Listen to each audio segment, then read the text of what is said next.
छोड़ दो। 3 में 30 के बाद कुछ बचे हैं तो उसे छोड़ो, आगे बढ़ो। 4 में आ जाओ, डीसीटी 4, पहले 15।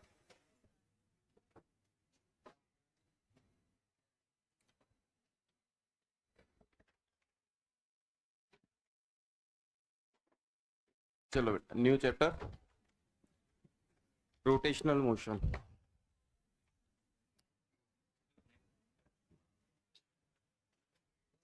जल्दी जल्दी सेट हो जाओ, ले लो पेन नोटबुक जो भी चाहिए फटाफट।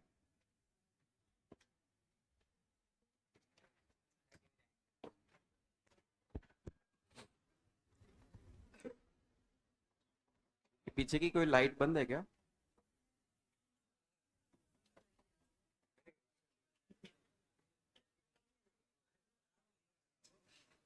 एक लाइट खराब हो गई है पीछे, एक खराब है।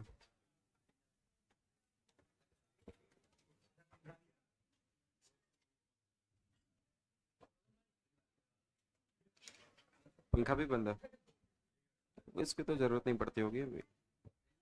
हम्म। बहुत जल्दी आते हो तुम।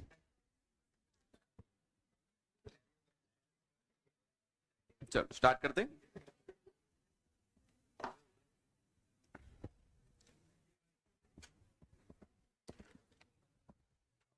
देखो पहले कुछ बातें बता दूं, चैप्टर थोड़ा लेंदी है, बहुत काम का चैप्टर है। इसको कंप्लीट करने के बाद एक तरह से आपका मैकेनिक्स पूरा हो रहा है।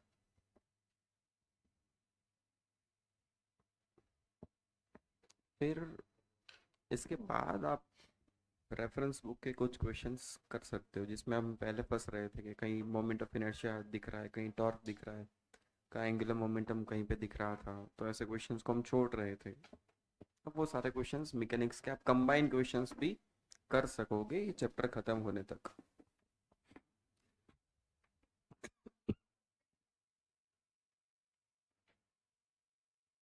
ट्रांसलेशन मोशन पता है क्या?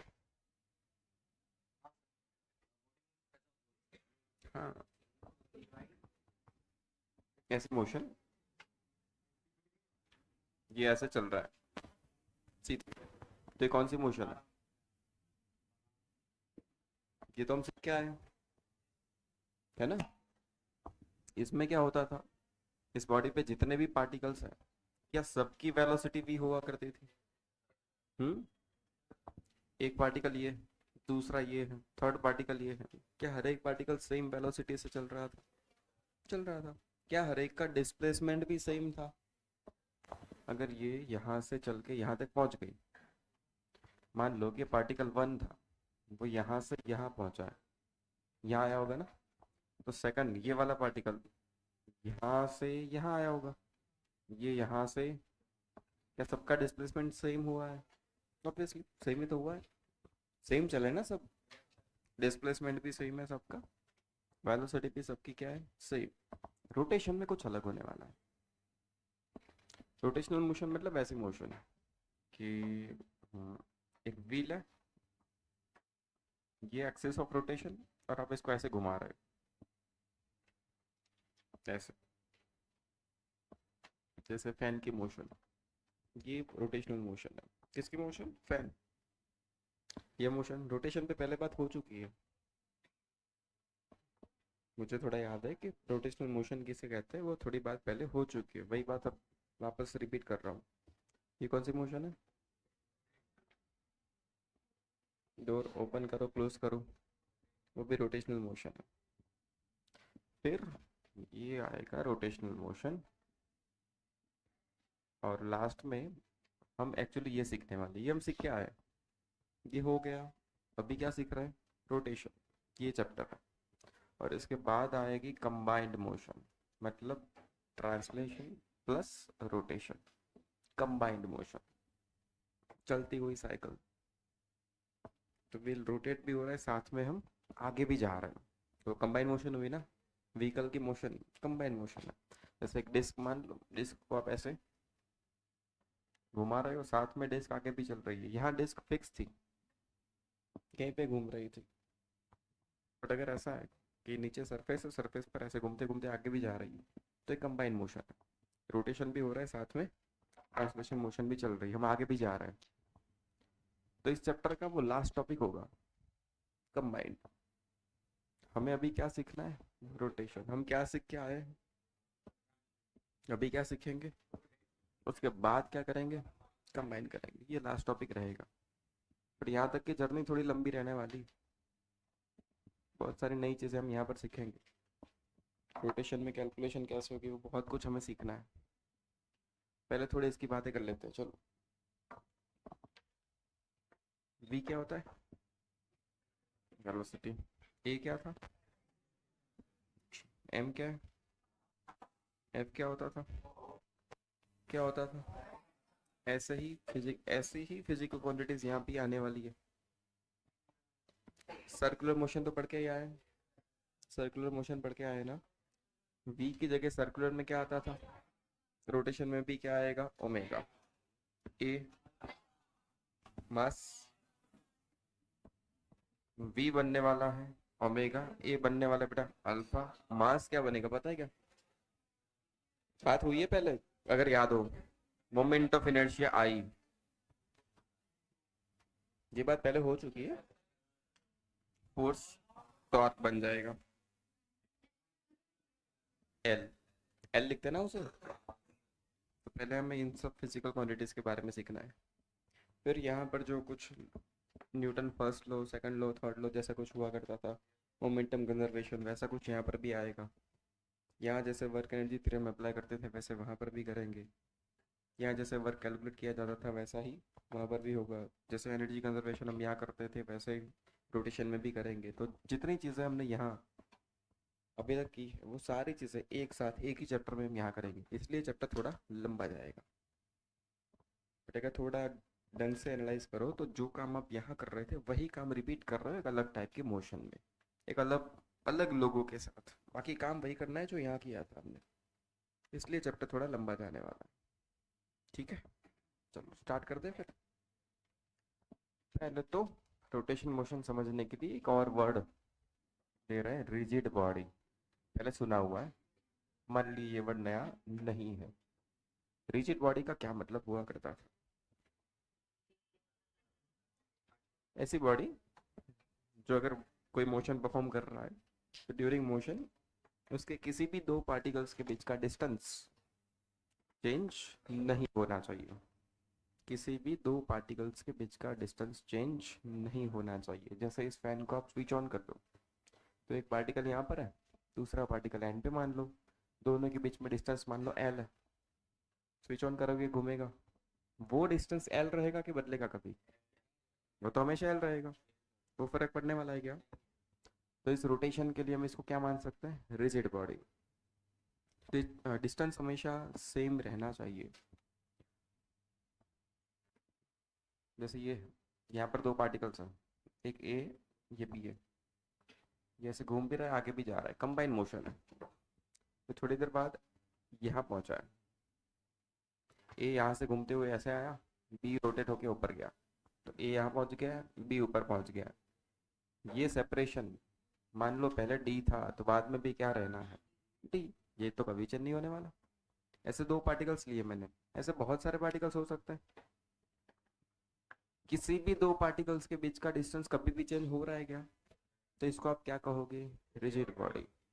जैसे पेन है, इसको सिर्फ ट्रांसलेशन मोशन करवा दो, इसके दो पॉइंट पकड़ लो, ये वाला और ये वाला, दोनों के बीच में डिस्टेंस लेंथ के बराबर, ये आगे ले जाओ, क्या वो डिस्टेंस चेंज हो रहा है? इसको रोटेट करवा लो, क्या डिस्टेंस चेंज हो रहा है? नहीं। तो इसको आप क्या मान सकते हो? इन दोनों मोशन के लिए हम क्या मान के चलेंगे? इसे रिजिड बॉडी। तो अभी जो हम सीख रहे हैं वो सब कुछ किसके लिए सीखने वाले हैं? रिजिड बॉडी के लिए। मतलब पूरी मोशन में कभी भी किसी भी दो पार्टिकल्स के बीच का डिस्टेंस चेंज नहीं होगा। ऐसी बॉडी को क्या कहोगे? रिजिड। सॉलिड अलग है, मैं किसकी बात कर रहा हूँ? रिजिड। मतलब डिस्टेंस किसी भी दो पॉइंट्स के बीच का कभी भी चेंज नहीं होगा। आप कुछ भी कर लो, उसे सीधा चला लो, घुमा लो, कंबाइन मोशन करवा लो, कुछ भी कर लो, कोई भी दो पार्टिकल देखो उनके बीच का डिस्टेंस पहले जितना था उतना ही बाद में रहेगा। ऐसी बॉडी को क्या कहोगे? लिख लो अपने शब्दों में जो भी लिखना है रिजिड बॉडी के लिए।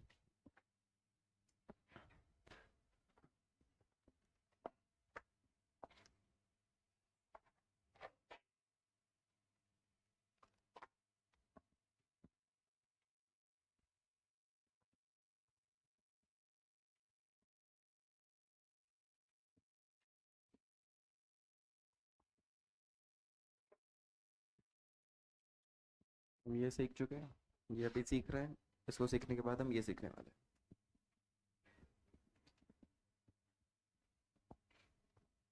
रोटेशन स्टार्ट करने के लिए एक वर्ड हमारे लिए काम का था, रिजिड बॉडी। पहले हमने उस वर्ड को समझा कि रिजिड बॉडी का मतलब क्या है।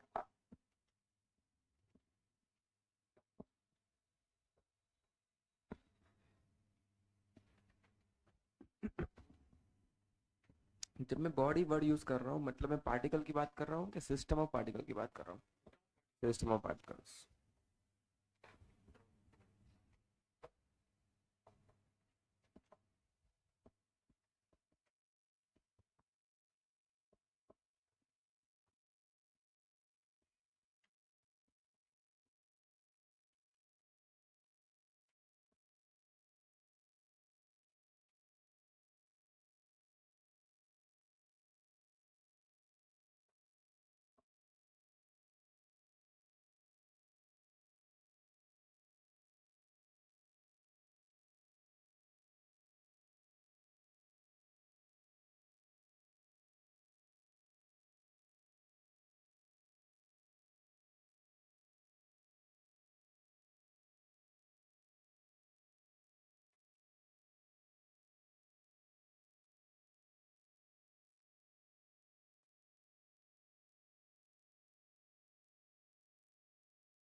या लिखो,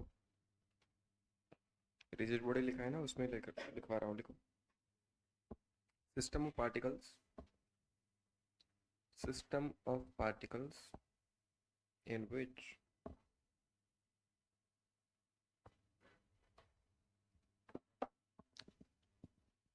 particles in which distance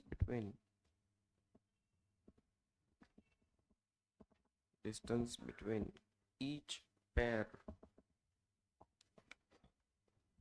is the system of particles in which distance between each pair of particles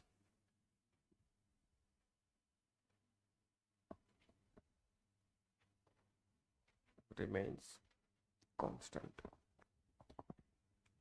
कोई भी पेयर पकड़ लो, कोई भी दो पार्टिकल पकड़ लो, उनके बीच का डिस्टेंस कभी भी चेंज नहीं होगा। उसको आप चला लो, घुमा लो, दोनों एक साथ करवा लो, कुछ भी करवा लो, वो डिस्टेंस कभी नहीं बदलेगा। ऐसी बॉडी को हम क्या कहेंगे? Rigid body. Generally body solid होती है, बट स्पेशल केस में हम उसको क्या मानते हैं? रिजिड। रियल लाइफ में रिजिड बॉडी जैसा कुछ भी नहीं होता। जैसे फैन है, मैंने अभी जस्ट आपको कहा कि इसको घुमा रहा है, तब इसको हम रिजिड मान सकते हैं, बट ये रियल में तो रिजिड नहीं है। इसको आप बैंड कर सकते हो? नहीं कर सकते। बट हम तो घुमाने की बात कर रहे थे, बैंड करने की बात थोड़ी कर रहे थे। बैंड कर दोगे तो डिस्टेंस चेंज होगा कि नहीं होगा? होगा। बट बैंड करने की बात, घुमाने की बात हो रही थी, तो तब ये जब ये रोटेट हो रहा है तब इसे रिजिड मान सकते हो। बट बैंड कर दोगे तो ये रिजिड, तो वो सॉलिड बॉडी। ठीक है।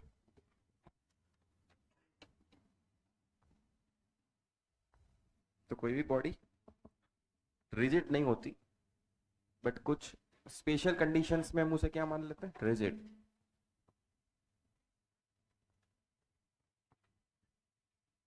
अब बात करते हैं रोटेशनल मोशन की। फैन के एग्जांपल से समझते हैं।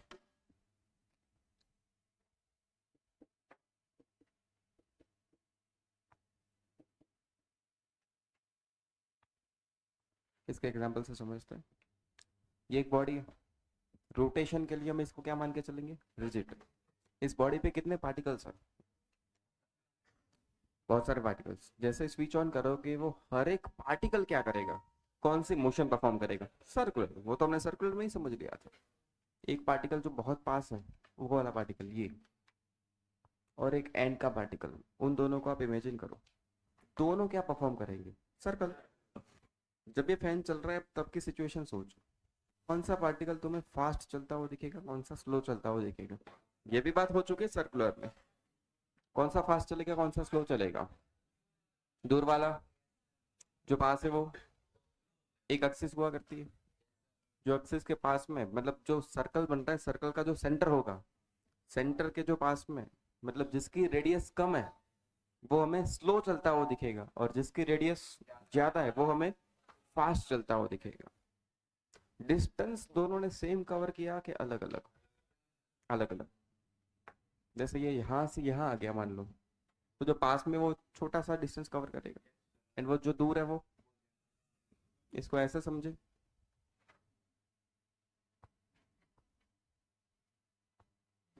ऐसा कुछ है ना, ये अगर ऐसे घूम रहा है, ये सेंटर, ये एक पार्टिकल, पार्टिकल वन, ये दूसरा पार्टिकल, पार्टिकल टू, दोनों क्या करने वाले हैं? सर्कल में चलेंगे ऑब्वियसली। तो छोटा सा टाइम दे दो, डेल्टा टी, ये यहाँ से चल के यहाँ पहुंच गया, पहले यहाँ था, बाद में यहाँ आ गया, तो सेकंड पार्टिकल यहाँ था, वो कहाँ पहुंच गया होगा? यहाँ आ गया होगा। ये फर्स्ट की सेकंड पोजीशन और ये सेकंड पार्टिकल की next position, delta T time के बाद। दोनों ने टाइम सेम लिया है, बट जो डिस्टेंस हम देख रहे हैं, ये जो आर्क देख रहे हो, ये L1 और ये L2, तो ऑब्वियसली L2 बड़ा है L1 से, और हमें ये स्लो चलता हुआ दिखता है। ये दोनों ने टाइम सेम लिया है, delta T delta T, time तो दोनों ने सेम लिया है। इतने ही टाइम में पार्टिकल वन कम चला है L1, और पार्टिकल टू ज़्यादा चला है L2, ज़्यादा होगा L1 से। हमें पता है पार्टिकल वन कम चल रहा है, उसकी स्पीड भी हमें कम दिखती है, और इसकी स्पीड हमें ज़्यादा दिखती है, v2 ग्रेटर देन v1, क्योंकि स्पीड क्या होता है? Distance upon time. तो v1 अगर आप लिखोगे तो आप क्या लिखोगे? Distance L1 by time delta T, and v2 लिखोगे तो क्या लिखोगे बेटा? Distance L2 by delta T. L2 ज़्यादा है तो ऑब्वियसली v2 ज़्यादा होगा, और वो दिखता भी है हमें, जो पार्टिकल दूर है वो फास्ट चलता है। एंगुलर डिस्प्लेसमेंट दोनों का सेम क्या लगा? सेम क्या लगा? मान लो ये 45 डिग्री चल रहा है पार्टिकल वन, दूसरा भी कितना चला होगा? मतलब ये π/4 चलेगा तो वो भी π/4, ये थीटा चलेगा तो वो भी थीटा, ये डेल्टा थीटा चलेगा तो वो भी डेल्टा थीटा। चलो, एंगुलर डिस्प्लेसमेंट दोनों का सेम रहेगा, delta theta delta theta. Omega की बात करते हैं। सर्कुलर में हम पढ़ के आए, मैं वापस याद करवा रहा हूँ चीजें बस, जिससे कनेक्ट हो जाओ आप। Omega delta theta by delta T, delta theta दोनों के लिए, टाइम भी दोनों के लिए, तो ओमेगा दोनों के लिए। अच्छा, अल्फा क्या होता था? Delta omega by delta T. Switch on करोगे, अगर ओमेगा चेंज हो रहा है तो दोनों का ओमेगा चेंज होगा, मतलब डेल्टा ओमेगा अगर प्रेजेंट है तो दोनों में सेम होगा, तो अगर अल्फा है तो दोनों के लिए अल्फा भी सेम होगा, अल्फा भी दोनों के लिए सेम। पता है ना डेल्टा थीटा क्या है? क्या है डेल्टा थीटा? ओमेगा क्या है? अल्फा क्या है? तो इस एक पार्टिकल के लिए अगर एंगुलर स्पीड ओमेगा है, तो दूसरे के लिए भी एंगुलर स्पीड, तो सबके लिए एंगुलर स्पीड, वही रोटेशन के लिए एंगुलर स्पीड कही जाती है, क्योंकि हर एक पार्टिकल उसी स्पीड से चलने वाला है। जैसे लीनियर में था, लीनियर में क्या था भाई? कितने पार्टिकल्स इस पे? बहुत सारे। एक पार्टिकल को पूछा तुम कितने से चल रहे हो, इसने कहा मैं 20 से चल रहा हूँ। दूसरे को पूछा बेटा तुम कितने से चल रहे हो, मैं भी 20 से। इसको पूछा तुम कितने से चल रहे हो, तो हमने कहा अच्छा ठीक है, सिस्टम पूरी की बात करें तो ऑब्जेक्ट की वेलोसिटी भी है, खत्म। वही कहानी यहाँ पर है। एक पार्टिकल को पूछा तुम कितने से चल रहे हो, उसने कहा मैं ओमेगा से चल रहा हूँ। दूसरे को पूछा, वो भी क्या कहेगा? तीसरे को पूछा तुम, तो हम क्या कहेंगे? सिस्टम पूरी ओमेगा से रोटेट हो रही है। आया नहीं समझ मेरे? अगर अल्फा है तो एक को पूछा एंगुलर एक्सेलरेशन, कहा अल्फा, दूसरे ने भी क्या कहा? अल्फा, तीसरे ने भी क्या कहा? तो सिस्टम के लिए एंगुलर एक्सेलरेशन अल्फा। जैसे यहाँ पर हुआ करता था, एक पार्टिकल का एक्सेलरेशन ए, दूसरे का भी ए, तीसरे का भी ए, ऐसे एन पार्टिकल है सबका ए, तो सिस्टम का एक्सेलरेशन ए। कहते थे नहीं कहते थे? इस केस में बोल रहा हूँ, सेंटर ऑफ मास वाले में अभी बात नहीं कर रहा कुछ। क्लियर है? कितनी चीजें पता है? इतनी चीजें पता है पक्का? यहाँ जाओ दरवाजे पे। ये कौन सी मोशन है? डोर की मोशन कौन सी मोशन कहोगे? Rotational motion. रोटेशनल मोशन को समझने के लिए बेस्ट एग्जांपल ये है। इस पे कितने पार्टिकल्स? बहुत सारे। ये मान लो पहला पार्टिकल, एक, ये दूसरा, ये तीसरा। छोड़ो, चलो आओ इधर आ जाओ। तो रोटेशन को समझने के लिए बेस्ट एग्जांपल प्योर रोटेशन को समझने के लिए। जैसे आप इसको ओपन करोगे या क्लोज करोगे, क्या इस पे जितने भी पार्टिकल्स है सारे पार्टिकल चलेंगे? हर एक पार्टिकल की मोशन कौन सी है? ये पार्टिकल 1 वो एक सर्कल में घूमेगा ऐसा, अगर बंद करोगे तो उसी सर्कल में वापस जाएगा। ये सेकंड पार्टिकल, ये भी ऐसे सर्कल में चल रहा होगा, उसमें वापस जाएगा। थर्ड पार्टिकल भी किस में चल रहा है? क्या हर एक सर्कल की रेडियस सेम है?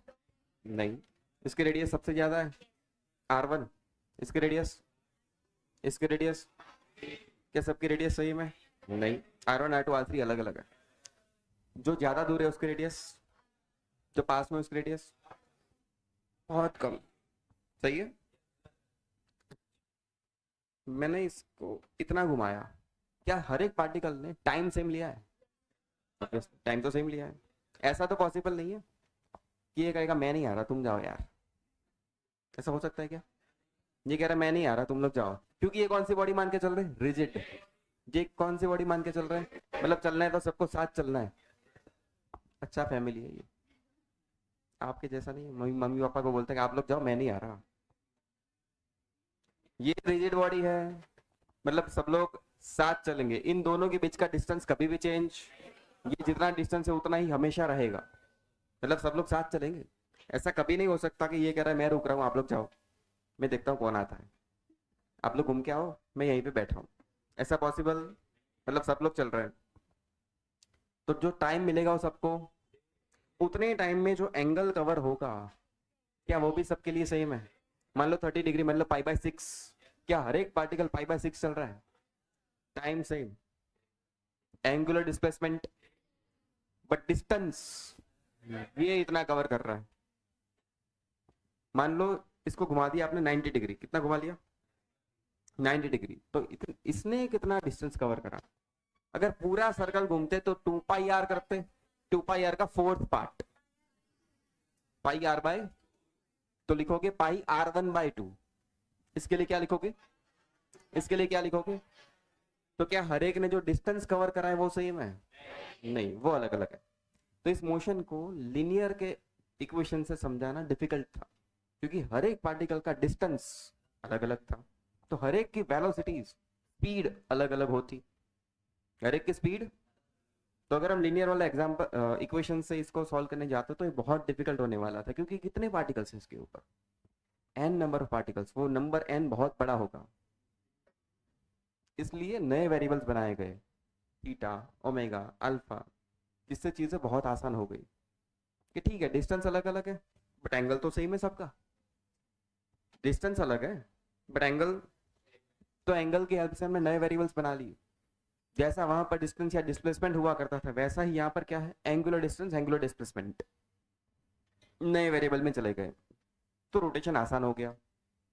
टाइम सबने कितना लिया? सेम। एंगुलर डिस्प्लेसमेंट भी सबका, हालांकि लीनियर डिस्प्लेसमेंट सबका, लीनियर डिस्टेंस अलग अलग। 90 डिग्री रोटेट कर लो, ये कितना चलेगा? πr1/2। ये कितना चलेगा? ये कितना चलेगा? डिस्टेंस सबने अलग अलग कवर करा है। अच्छा, तो ये ज्यादा डिस्टेंस कवर कर रहा है टी टाइम में, ये थोड़ा कम डिस्टेंस कवर कर रहा है टी टाइम में। टाइम तो सही में ना, ये उससे भी कम डिस्टेंस कवर कर रहा है, ये यहां से यहां आया बस टी टाइम में। टाइम तो सबने सेम लिया, ये ज्यादा डिस्टेंस ट्रैवल कर रहा है, ये उससे कम, ये उससे कम, तो जो स्पीड है ऐसे होगी v1, इसकी स्पीड ऐसे होगी v2। सर्कुलर में वेलोसिटी वेक्टर आप टेंजेंशियल बनाते हो ना, हर एक की मोशन एक सर्कुलर है, हर एक पार्टिकल क्या कर रहा है? Circular motion. तो अगर मैं उनके वेलोसिटी वेक्टर्स बनाना चाहता हूं तो मैं कहां बनाऊंगा? ऐसे, ऐसे। सही है, इसका वेलोसिटी वेक्टर ऐसे बनेगा। तो क्या v1 v2 v3 सबकी वैल्यू सेम है? नहीं। रीजन? डिस्टेंस। तो इसकी स्पीड सबसे ज्यादा होनी चाहिए, इसकी स्पीड, इसकी स्पीड। सबसे स्लो वो वाला पार्टिकल चलेगा जो एक्सिस के बहुत पास होगा। कितना क्लियर है? तो इस पे जितने भी पार्टिकल है, n पार्टिकल्स, हर एक पार्टिकल क्या करता हुआ दिखेगा? हर एक पार्टिकल क्या करता हुआ दिखेगा? Circular motion. क्या वो हर एक सर्कल का सेंटर इसी एक्सिस पे आने वाला है? एक ही लाइन पे लाया करेगा? हर एक पार्टिकल जो सर्कल बना रहा है उस सर्कल का सेंटर क्या यहीं पे आएगा? आएगा नहीं आएगा? तो हर एक का सेंटर जिस पॉइंट पे आ रहा है उस पॉइंट को कनेक्ट करते हुए लाइन, उसको कहते हैं एक्सिस ऑफ रोटेशन। क्या कहता है? एक्सिस ऑफ रोटेशन किसे कहेंगे? रोटेशनल मोशन में हर एक पार्टिकल क्या करता है? Circular motion. और हर एक सर्कल का सेंटर एक ही एक्सिस पे लाई करेगा। उस एक्सिस को क्या कहोगे? Axis of rotation. नहीं समझ में आया भाई? क्या ऊपर से पक्का आया है? कंफर्म?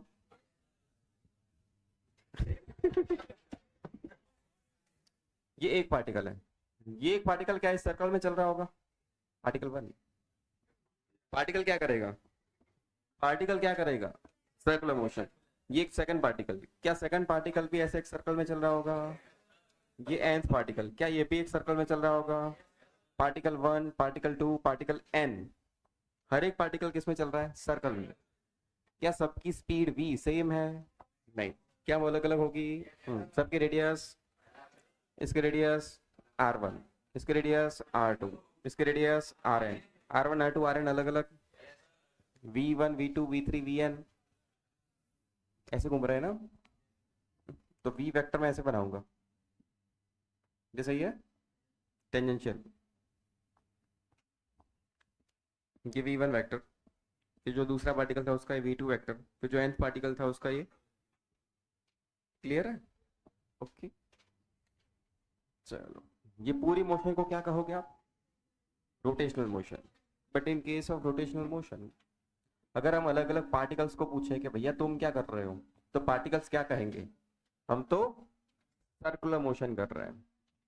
पार्टिकल को पूछे कि तुम क्या कर रहे हो, तो वो क्या कहेगा? मैं तो सर्कुलर मोशन कर रहा हूँ। बट सिस्टम क्या कर रही है? Rotational motion. कंबाइंड मोशन कौन सी है? रोटेशनल। क्या हर एक सर्कल की रेडियस सेम है? अरे अलग अलग है भाई। ये एक पार्टिकल है, मान ले m1 मास का है, दूसरा पार्टिकल था m2 मास का, n पार्टिकल था मान लो mn मास का। पार्टिकल्स की बात मैंने बात करी, मतलब मैं m1 m2 m3 up to mn की मैं बात कर रहा हूँ। सिस्टम बनी है n नंबर ऑफ पार्टिकल से, जिनका मास है m1 m2 m3 से लेके mn पर। हर एक पार्टिकल क्या करता है वो दिखा हमें। क्या हर एक सर्कल की रेडियस सेम है? नहीं। वो रेडियस क्या है? 333। ये क्या लिखा हमने? मास। ये क्या लिखा है? रेडियस। हर एक की रेडियस अलग अलग, हर एक की स्पीड, सर्कल में घूमने की स्पीड अलग अलग, v1 v2 v3 से लेके vn। क्लियर है? इन दोनों में अगर r1 बड़ा है r2 से, तो v1 ज्यादा होना चाहिए v2 से। रीजन समझ में आ गया दरवाजे से? रीजन क्लियर है क्या? पक्का? यहाँ पे कोई डाउट है क्या? यहाँ पे कोई डाउट? अच्छा, ये पूरा अगर 60 डिग्री रोटेट हुआ है, तो क्या हर एक पार्टिकल भी 60 डिग्री चला होगा? मतलब हर एक पार्टिकल के लिए अगर मैं सर्कुलर मोशन इमेजिन करूं, तो सर्कुलर मोशन में एंगुलर डिस्प्लेसमेंट 60 डिग्री π/3। सही है? टाइम भी सेम मिला होगा, एंगल π/3 टाइम सेम, तो क्या ओमेगा सेम सबके लिए? तो सबके लिए ओमेगा, ओमेगा 1 ओमेगा 2 ओमेगा 3 ऐसा लिखना चाहिए कि एक ही ओमेगा लिखनी चाहिए? तो अगर मैं लिखूं एंगुलर स्पीड, तो मुझे ओमेगा 1 ओमेगा 2 लिखने की जरूरत, मुझे क्या लिखना चाहिए? और सिर्फ ओमेगा। एंगुलर डिस्प्लेसमेंट तो क्या रहेगा? तो ये सारी चीजें अलग अलग हुआ करती थी, बट जैसे ही हम इस वेरिएबल्स में चले गए, हर एक के लिए अलग अलग चीजें लिखने की जरूरत, सिर्फ थीटा ओमेगा से काम चल गया। तो ये ज्यादा आसान रहेगा ना? हर एक के लिए आपको अलग अलग कैलकुलेशन नहीं करनी पड़ेगी।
खाली है इतना? लिखो, 2-3 लाइन लिखो फटाफट, चलो।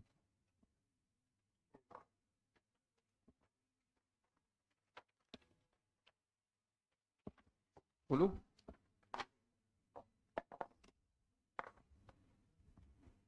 In this system of particles, देखो बेटा, in this system of particles,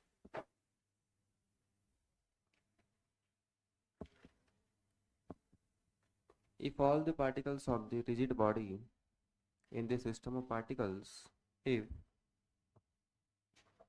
all the particles of a rigid body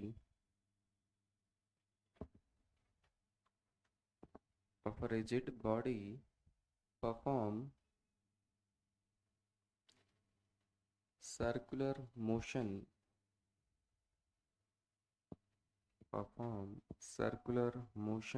and the center of and the center of these circles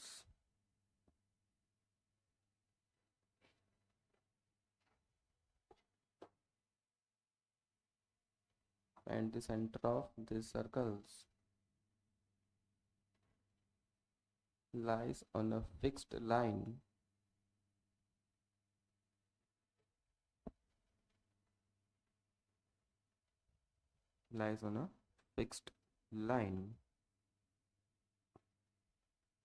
क्या लिखा है मैंने? And the centers of these circles lies on a fixed line called axis of rotation.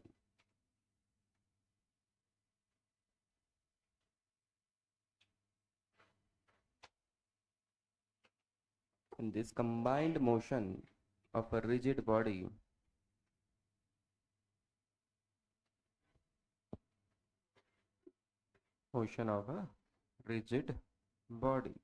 called is called rotational motion.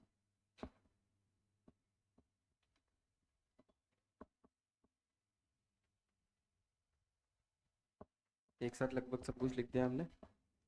कैसे system जिसमें particles क्या कर रहे हैं? सर्कुलर मोशन कर रहे हैं। हर एक सर्कल का सेंटर, पार्टिकल्स क्या कर रहे हैं? ये पार्टिकल्स, ये पार्टिकल, ये पार्टिकल, ये पार्टिकल, ये सब लोग क्या कर रहे हैं? Circular motion. हर एक सर्कल का सेंटर, ये सेंटर 1, ये सेंटर 2, ये सेंटर n, हर एक सर्कल का सेंटर एक लाइन पे आ रहा है। इस लाइन को क्या कहोगे? Axis of rotation. और इस सिस्टम की या तो इस रिजिड बॉडी की कंबाइंड मोशन को आप क्या कहोगे? Rotational motion. चलो, रोटेशनल मोशन किसे कहेंगे वो क्लियर है? या कोई डाउट?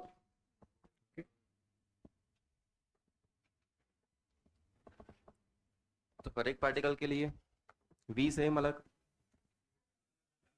इन रोटेशनल मोशन कोई एक रिजिड बॉडी की बात करें तो रिजिड बॉडी में कितने particles? n number of particles. हर एक पार्टिकल के लिए radius v time theta omega alpha. कितना क्लियर है? हर एक सर्कल का सेंटर, उस एक्सिस को क्या कहेंगे? ठीक है,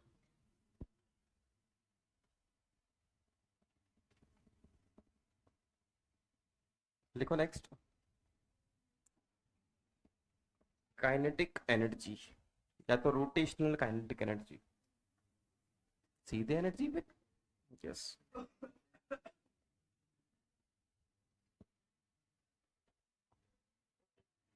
रोटेशनल काइनेटिक एनर्जी।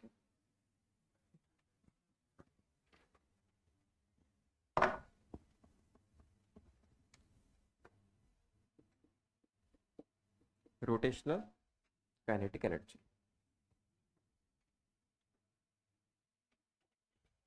ये एक रिजिड बॉडी रोटेट हो रही है, ठीक है, एक्सिस ऑफ रोटेशन। कितने पार्टिकल्स? तो अगर मुझे इस सिस्टम की काइनेटिक एनर्जी लिखनी है तो मुझे क्या करना चाहिए? हर एक पार्टिकल की काइनेटिक एनर्जी लिखो, सबको ऐड कर दो। यही तो होती है काइनेटिक एनर्जी। तो इसमें कितने पार्टिकल्स हैं? तो मैं हर एक की काइनेटिक एनर्जी लिख दूंगा सबको। ऐड कर देंगे। चलो ये पहला पार्टिकल है r1 रेडियस में, ऐसे सर्कल में चल रहा है, मास लो m1, इसकी स्पीड वेलोसिटी v1। ये सेकंड पार्टिकल, ये सर्कल में चल रहा है, ये समझ में आ रहा है? सर्कल्स रेडियस क्या है r2, मास इसका m2 और इसके वेलोसिटी, ऐसे चलते चलते ये nth पार्टिकल रेडियस rn, ये भी सर्कल में चल रहा है, मास mn, वेलोसिटी vn। ये क्लियर है? कितना समझ में आया? इसको मुझे काइनेटिक एनर्जी लिखनी है, तो मुझे क्या करना चाहिए? पहले पार्टिकल की एनर्जी, दूसरे की एनर्जी, ऐसे लिखते लिखते लिखते अप टू n चलोगे, जितने भी पार्टिकल्स है सबकी एनर्जी ऐड कर लोगे। सही है? चलो पहले पार्टिकल की काइनेटिक एनर्जी, मास पता है m1, मुझे स्पीड की वैल्यू पता है v1, बोलो kinetic energy 1/2 m1 v1 square. Second के लिए 1/2 m2 v2 स्क्वायर। ऐसे चलते चलते लास्ट पार्टिकल की एनर्जी, ये तो समझ में आया होगा। अच्छा, हर एक के लिए v सेम अलग अलग, r सेम अलग अलग, ओमेगा सेम अलग अलग, क्या v एंड ओमेगा के बीच में कोई रिलेशन? क्या? क्योंकि पार्टिकल तो सर्कुलर मोशन कर रहा है, सर्कुलर मोशन तो हम पढ़ के आए हैं। v और r में, v एंड ओमेगा में क्या relation? v is equal to, क्या कोई वेक्टर रिलेशन भी था? क्या था वो वेक्टर रिलेशन? v, मुझे नहीं याद, जल्दी बोलो। ओमेगा वेक्टर क्रॉस r कि r क्रॉस ओमेगा? चेक कर लो। वेक्टर भी इसलिए पूछ रहा हूँ कि यहाँ वेक्टर्स की भी आगे जरूरत पड़ने वाली है, तो डायरेक्शन में कंफ्यूजन ना रहे। ओमेगा क्रॉस r, ये v है। अच्छा, ओमेगा की डायरेक्शन कहाँ है? ऊपर। इस पार्टिकल की बात करो, जैसे घूम रहा है ना, ओमेगा कहाँ है? ऊपर, ये ओमेगा। r कहाँ है? ये r। अब r क्रॉस ओमेगा करना है कि ओमेगा क्रॉस r? ये omega right hand, omega cross r कहाँ जा रहा है? अंदर। यही तो v था, ये ऐसे ही तो घूम रहा था, वेलोसिटी वेक्टर। पक्का? इन दोनों में एंगल क्रॉस हटाओगे, sin 90 लिखना पड़ेगा। sin 90 क्या होगा? स्केलर रिलेशन सीधा यूज कर लो, v is equal to r omega. तो v1 को मैं क्या लिख दूं? r1 ओमेगा 1 के r1 ओमेगा? ओमेगा 1 क्यों नहीं? ओमेगा तो सबके लिए सेम होता है। समझ में नहीं आया यार? ओमेगा 1 क्यों नहीं? क्लियर है? v1 को लिखेंगे r1 ओमेगा। क्लियर है? v2 क्या लिखोगे? ओमेगा 2 क्या ओमेगा? चलो सही है। vn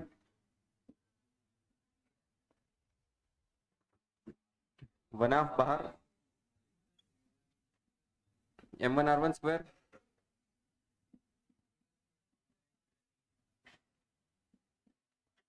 ओमेगा स्क्वायर भी बाहर आ गया, ओमेगा स्क्वायर भी बाहर आ गया। इस पूरे टर्म को एक अलग नाम दे दिया गया, आई। क्या कहा गया? आई। ऐसा क्यों? समझो, मैं लीनियर की बात कर रहा हूँ और फिर यहाँ रोटेशन की बात कर रहा हूँ, जल्दी जल्दी। लीनियर में जो v था वो यहाँ क्या है?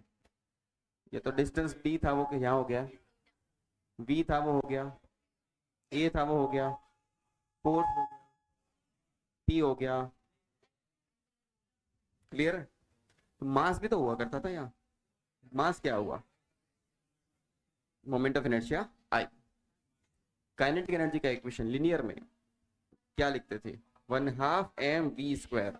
तो यहाँ पर क्या लिखोगे? 1/2, 1/2 तो 1/2 रहेगा, मास की जगह कुछ आना चाहिए I, और v को क्या लिख दोगे? तो ये तो दिख तो रहा है 1/2 एंड ओमेगा स्क्वायर, और हम क्या लिख रहे थे?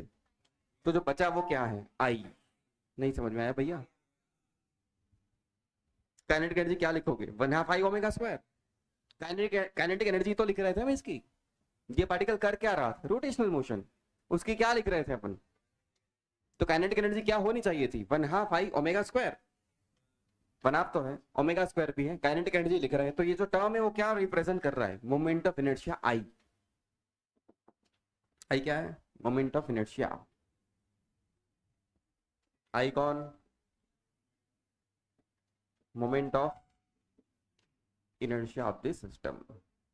क्या है आई का equation, m1r1 square plus m2r2 square up to mn square.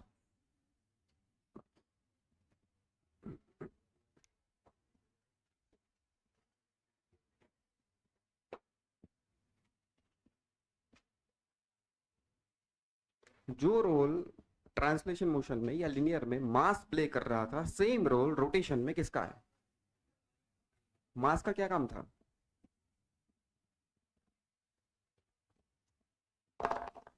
Mass inertia का रोल प्ले कर रहा था।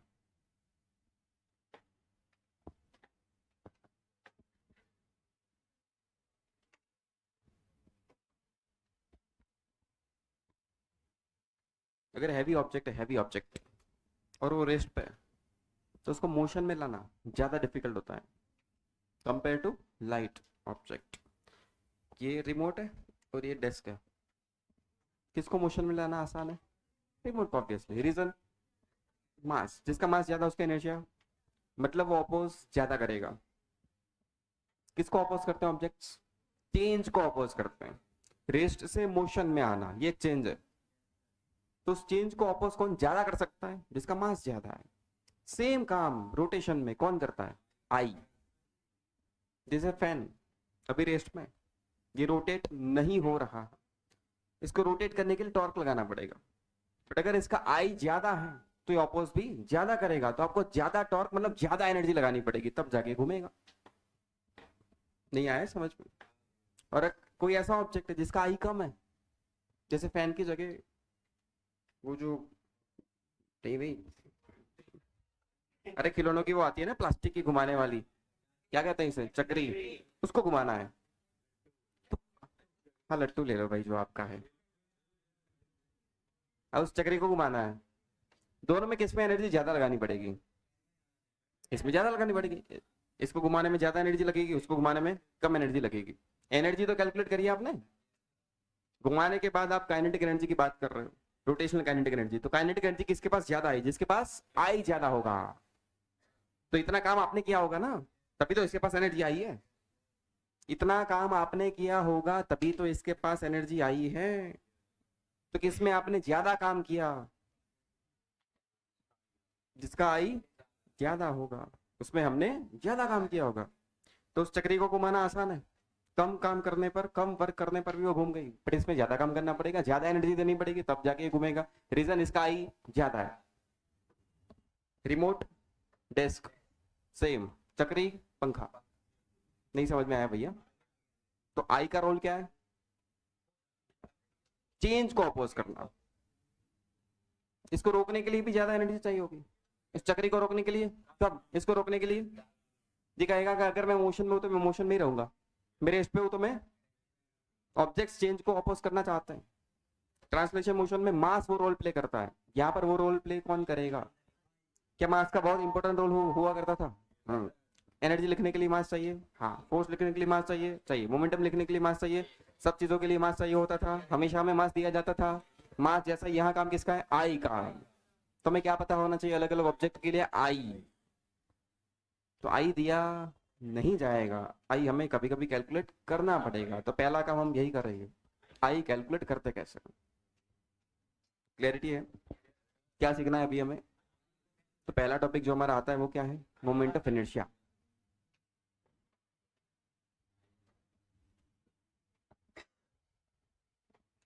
एक आधा और एग्जांपल से थोड़ा मोमेंट ऑफ इनर्शिया को और समझते हैं। चलो, जैसे पानी की बोतल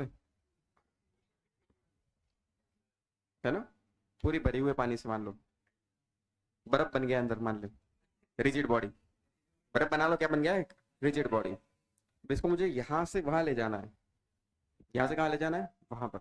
ये बहुत हैवी है, कैसे ले जाओगे। जी सबसे आसान ये नहीं होगा, अरे दिमाग चलाओगे नहीं चलाओगे। हम ऐसे ले जाएंगे जिसमें हमें कष्ट कम हो भाई, ऐसे लिटा दो, फिर एक लात मारो खटक, ऐसे ऐसे ऐसे चलता चलता चला जाएगा। सही है। दूसरा आप ये भी कर सकते थे, उठाओ जेठालाल की तरह, सिलेंडर को उठाओ, वो ले जाओ ऐसे उठा के, या तो ऐसे घुमा सकते थे, ये भी तो रोटेशनल मोशन है, ये भी रोटेशन है, ये भी रोटेशन है और ये भी रोटेशन है। उठा के ले जाना वो रोटेशन, वो कौन सी मोशन है, उसको तो छोड़ो साइड में।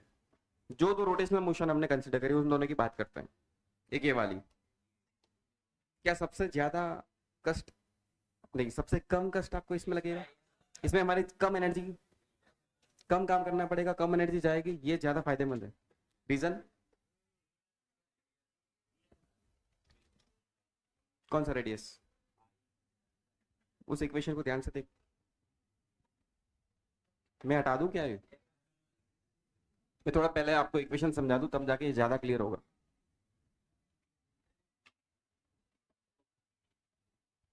पहले इस इक्वेशन को समझते हैं, फिर इस प्रॉब्लम, इस एग्जांपल पे वापस आते हैं। ये बॉडी, इसका मोमेंट ऑफ इनर्शिया, तो ये m1, ये r1 रेडियस के सर्कल में घूम रहा है, ये m2, ये r2 के सर्कल में घूम रहा है, और ये mn, ये rn के सर्कल में घूम रहा है। तो मोमेंट ऑफ इनर्शिया I कैसे लिखोगे, मास 1 रेडियस का स्क्वायर। रेडियस क्या है, एक्सिस से परपेंडिकुलर डिस्टेंस है। रेडियस क्या है, जैसे मैं ही बॉडी हूं और मैं घूमने वाला हूं ऐसे, तो ये वाला पार्टिकल जो ये दिख रहा है आपको, r1 क्या लोगे, ये m1 मास है, r1 क्या लोगे, ये जो एक्सिस है उससे परपेंडिकुलर डिस्टेंस, ये r1 है आपका। नहीं समझ में आया। और एक यहाँ पर एक पार्टिकल है, उसके लिए r2 क्या लोगे, इतना। तो r1 r2 क्या है, एक्सिस से परपेंडिकुलर डिस्टेंस है। r1 r2 r3 क्या है, एक्सिस से परपेंडिकुलर डिस्टेंस है। भैया रेडियस तो परपेंडिकुलर डिस्टेंस से लोगे ना यार। दूसरा पार्टिकल m2 मास का डिस्टेंस r2 था, ऐसे n पार्टिकल mn मास का डिस्टेंस rn था, तो ऐसे कैलकुलेट करेंगे मोमेंट ऑफ इनर्शिया, ऐसे कैलकुलेट करेंगे मोमेंट ऑफ। एक सिस्टम में दो पार्टिकल से मान ले, एक m1 मास का, दूसरा m2 मास का, ये r1 पर ये, और ये ऐसे घूमने वाला है, बोले इसकी मोमेंट ऑफ इनर्शिया तो m2 r2 स्क्वायर, खत्म। मोमेंट ऑफ इनर्शिया समझ में आ रहा है, पक्का, कंफर्म। अब यही दो केस पे आ जाते हैं वापस। हमें इसको उठा के ले जाना था यहाँ से वहां तक। एक केस हमने क्या लिया, कि आपकी सिलेंड्रिकल बॉटल, ये एक्सिस बनाओ ऐसे और ऐसे घुमाओ, है ना। और दूसरा केस क्या था, ऐसे,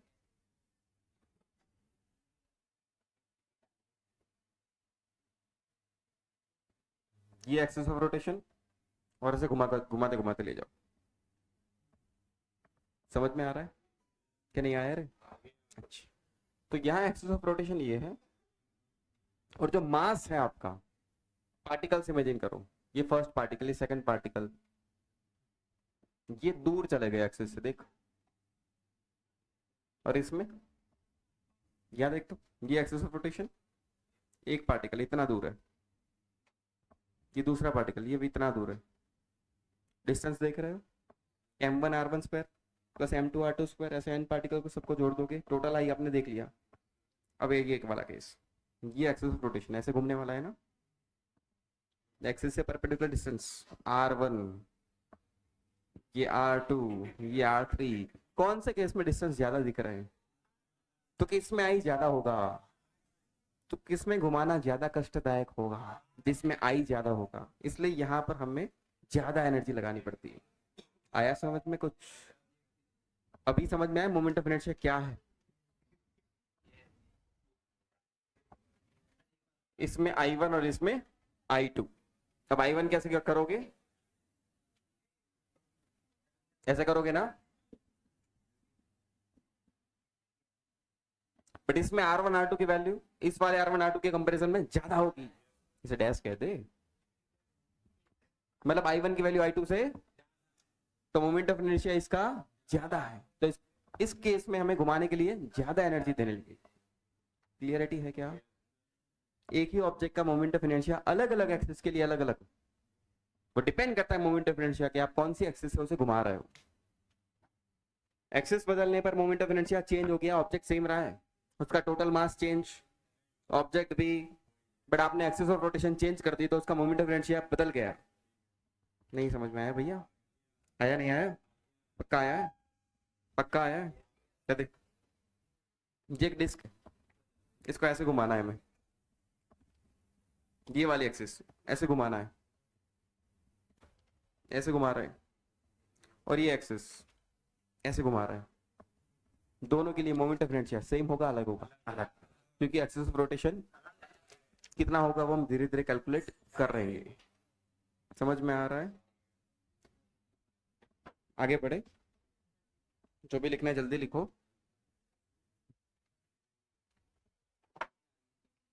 ठीक है, इस पे कहानी स्टार्ट हो गई मोमेंट ऑफ इनर्शिया पर।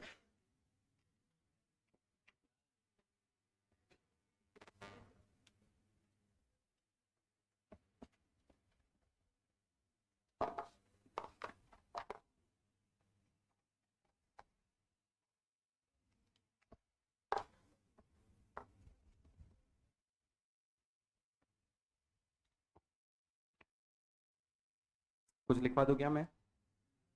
लिख के लिख लोगे? बोलो, लिखवा दूं? लिखो फिर। Moment of inertia gives a measurement,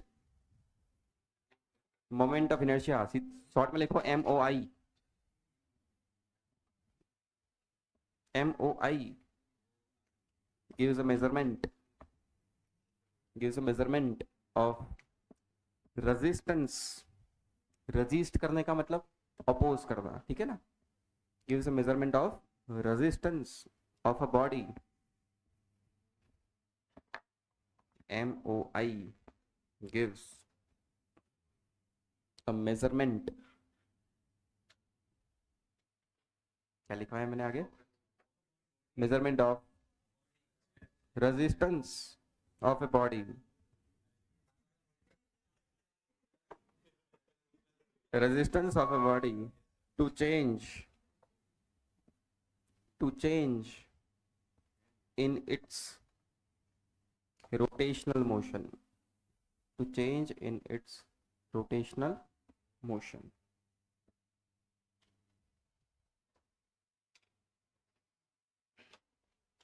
अगर किसी का MOI बड़ा है, क्या बड़ा है? MOI को सिंबल क्या दिया जाएगा? I। मोमेंट ऑफ इनर्शिया का सिंबल क्या है? I। अगर किसी का MOI बड़ा है मतलब मोटू है, तो इसको चलाना नहीं सॉरी घुमाना, रेस्ट से मोशन स्टार्ट करवाना डिफिकल्ट होगा। एक बार मोशन स्टार्ट हो गई वापस रेस्ट में लाना भी डिफिकल्ट होगा। जैसे चक्री और पंखा, एग्जाम्पल क्या लिख दोगे? चक्री एंड पंखा। पंखे को रोटेट करवाना डिफिकल्ट है चक्री के कंपैरिजन में, एक बार ही घूम गया फिर रेस्ट पे लाना भी डिफिकल्ट है चक्री के कंपैरिजन में। देखो MOI मोटू है तो it's more difficult to start its rotation, more difficult to start its rotation.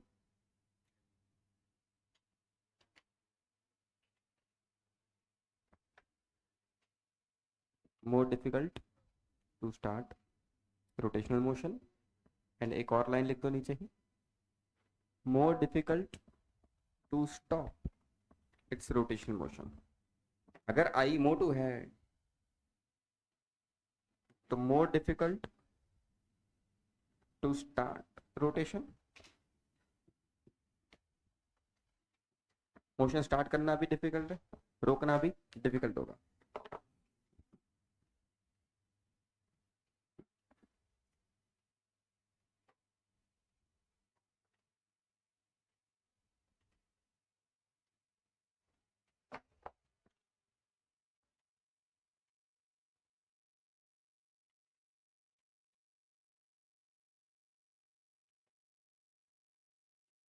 और लिखो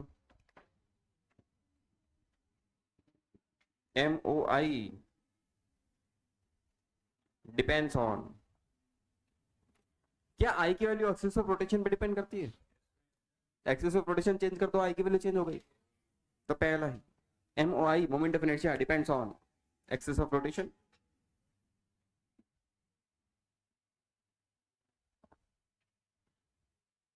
second, mass distribution, mass distribution, अगर मास दूर दूर फैले हुए हैं तो मान लो 1 किलो का बॉडी है बट वो 1 किलो मास दूर दूर फैला हुआ है, तो R1 R2 R3 तो मोमेंट ऑफ इनर्शिया। और किसी और बॉडी में वो भी 1 किलो का है बट मास एक्सिस से बहुत पास पास है, तो आई कम होगा। Shape and size, shape and size, ये हम अलग अलग शेप के लिए मोमेंट ऑफ इनर्शिया कैलकुलेट करने ही वाले हैं, तब आपको समझ में आएगा कि अच्छा से बदलने से मोमेंट ऑफ इनर्शिया की वैल्यू चेंज होती है। अभी तो इतना बहुत है, हाँ, और कुछ छोटी मोटी चीजें लिख लो।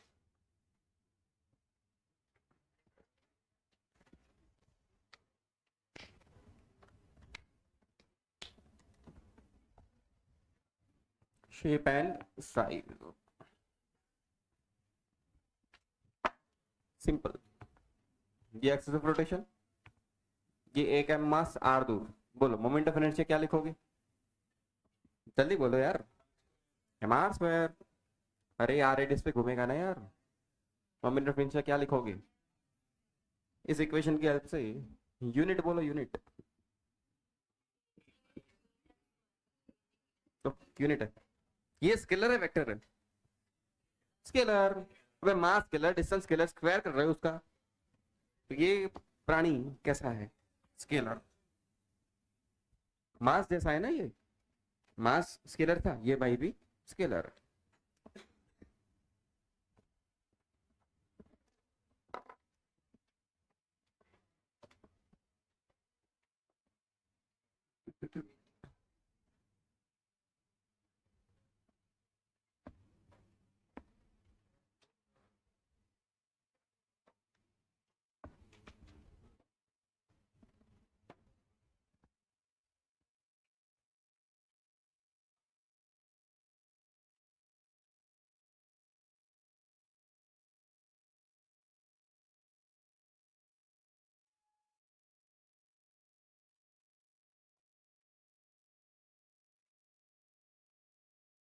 लिख लिया,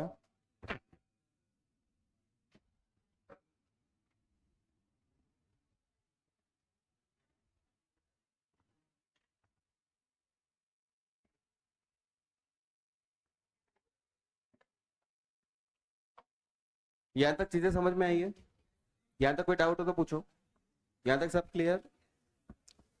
तो सबसे पहला हमारा काम रोटेशन के लिए क्या होना चाहिए, किसको समझना, मोमेंट ऑफ इनर्शिया, आई को समझना।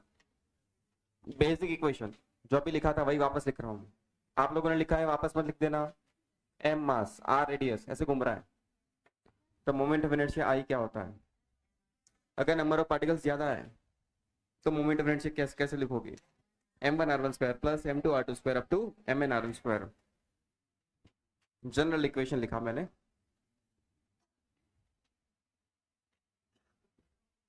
ऐसा चलता रहेगा, ठीक है ना, कितना पता है, चलो आगे बढ़ते हैं, छोटे छोटे एग्जांपल से स्टार्ट करते हैं। ये एक्सिस ऑफ रोटेशन, 1 मीटर दूर 1 किलो, ये 2 किलो, इस तरफ 1 मीटर, और ऐसे घूमने वाला है, बोलो moment of inertia. Equation, m1 की वैल्यू 1, r1 की वैल्यू 1, m2 की वैल्यू 2, r2 की वैल्यू 1, आंसर 3। नहीं आया भैया कुछ समझ में यार, सिंपल है, अरे सिंपल है ना, चलो आगे एक और।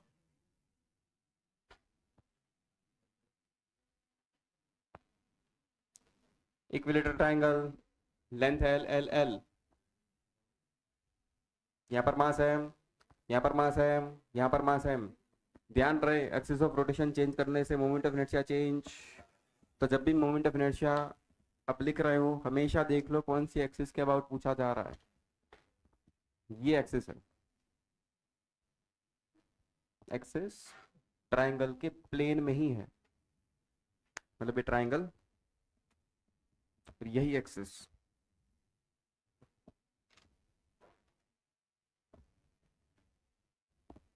कितने पार्टिकल्स, तो आई क्या लिखोगे, m1r1 square plus m2r2 square plus m3r3 square, सही है। इसे पार्टिकल 1 कह दो, इसे 2 कह दो, इसे, चलो m1 की वैल्यू m, r1 की वैल्यू, क्योंकि वो तो खुद एक्सेस पे है, तो एक्सेस से डिस्टेंस 0 होगा। m1 पार्टिकल खुद कहां पड़ा हुआ है, तो एक्सेस से खुद का डिस्टेंस, तो r1 की वैल्यू m2 कितने दूर, ये भाई साहब भी कितने दूर, तो r2 की वैल्यू क्या हो गई, r3 की वैल्यू भी क्या हो गई, m2 की value m, r2 l/2, square कर लो, स्क्वायर कर लो, ये r1 हुआ ना, r2 और r3,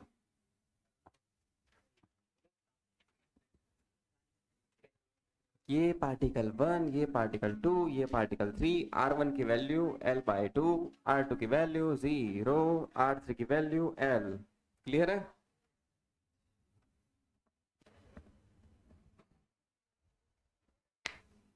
नहीं आया समझ में क्या है,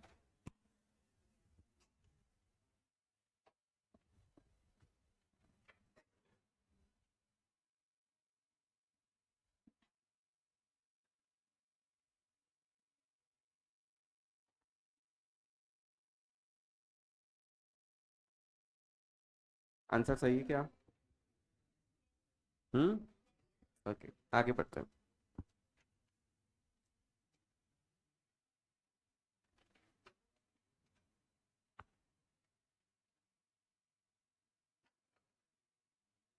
equilateral triangle, side length L, triangle खुद टेबल के प्लेन में पड़ा हुआ है, equilateral triangle, masses m m m यहां पर लोकेटेड,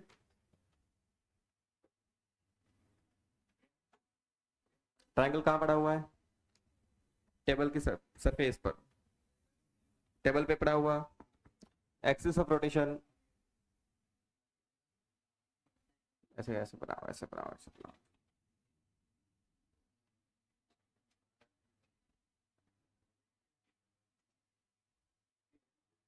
इसका मतलब क्या हुआ, एक्सिस कैसे है, जैसे मान लो ये x है, ये y है और ये z है, एक्सिस z डायरेक्शन में, ट्रायंगल कहाँ है, xy प्लेन में, और एक्सिस कहाँ है, z में।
हो गया, हो गया क्या आंसर, ml स्क्वायर, पहले ये समझ में आया है क्या, मान लो ये अपना एक्स वाई प्लेन है, ये क्या है अपना, अब ट्रायंगल बनाता है, एक ट्रायंगल बनाता है, एक पार्टिकल मैं हूं, एक पार्टिकल यहाँ पर है, ये रहा, एक पार्टिकल यहाँ पर है, बन गया ट्रायंगल, एक्सिस कहाँ है, एक्सिस कहाँ है, ये एक्सिस है, तो पहला पार्टिकल तो मैं हूं, डिस्टेंस r1 क्या होगा, दूसरा पार्टिकल ये रहा, एक्सिस से डिस्टेंस है, यही तो है परपेंडिकुलर डिस्टेंस, तीसरा पार्टिकल ये रहा, डिस्टेंस, ये दोनों तो एल एल परपेंडिकुलर डिस्टेंस है भाई, r2 एंड r3 दोनों की वैल्यू एल एल, आया समझ में रे, नहीं आया रे, तेरी नोटबुक में ट्रायंगल शेप बना ले, उसको रख दे, ला दे, यही वाला ट्रायंगल ऐसा रखा हुआ है, और एक पार्टिकल यहाँ, एक इधर, एक इधर, एक्सिस ये वाली। तो इसके लिए तो डिस्टेंस 0 हो गया, r1। इसके लिए डिस्टेंस l, इस वाले के लिए भी 0 ml² प्लस ml², 2ml²। आया समझ में?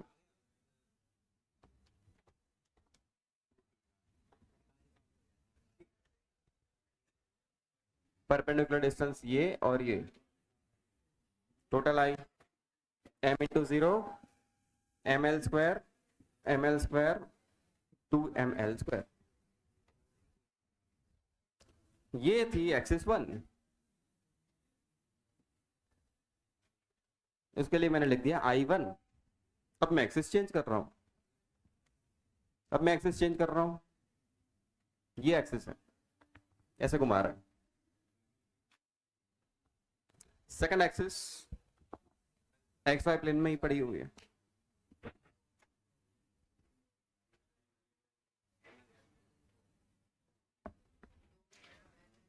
दो के लिए 0, तीसरे के लिए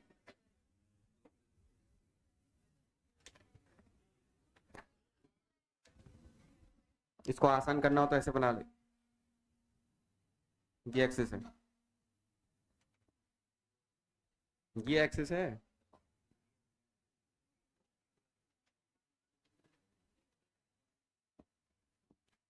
अब समझ में आया? इसका टॉप व्यू देखोगे तो ऐसा नहीं दिखेगा।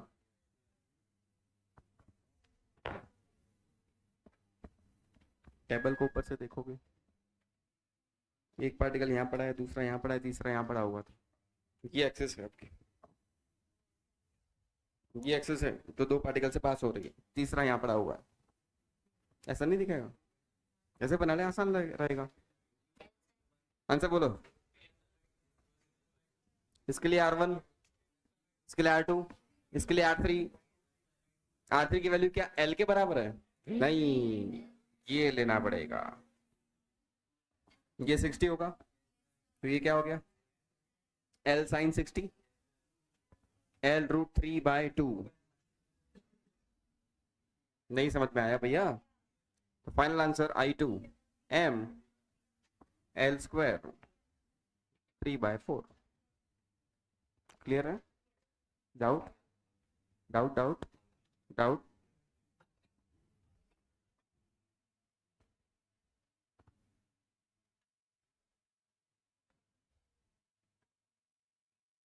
स्क्वायर, ये कौन सा शेप है? Square, side length is A, side length is A, ये axis of rotation, square side length है।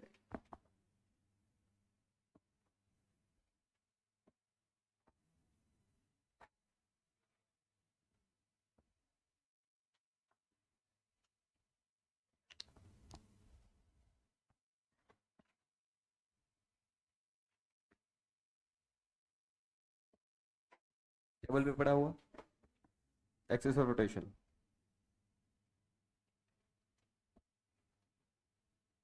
साइड लेंथ A, ये सबके लिए मास M M M M।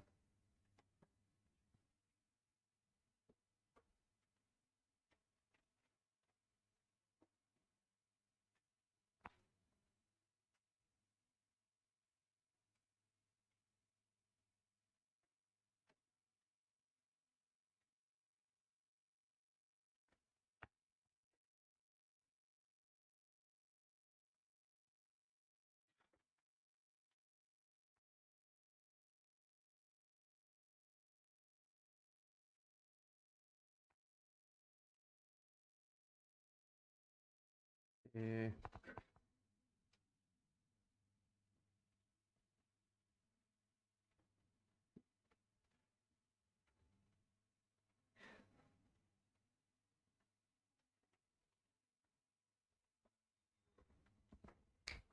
बस आपको एक प्रैक्टिस से डिस्टेंस कैलकुलेट करने की प्रैक्टिस हो जाएगी, साथ में ये चीज समझ में आ जाएगी कि एक्सिस चेंज करने से मोमेंट ऑफ इनर्शिया चेंज हो जाता है।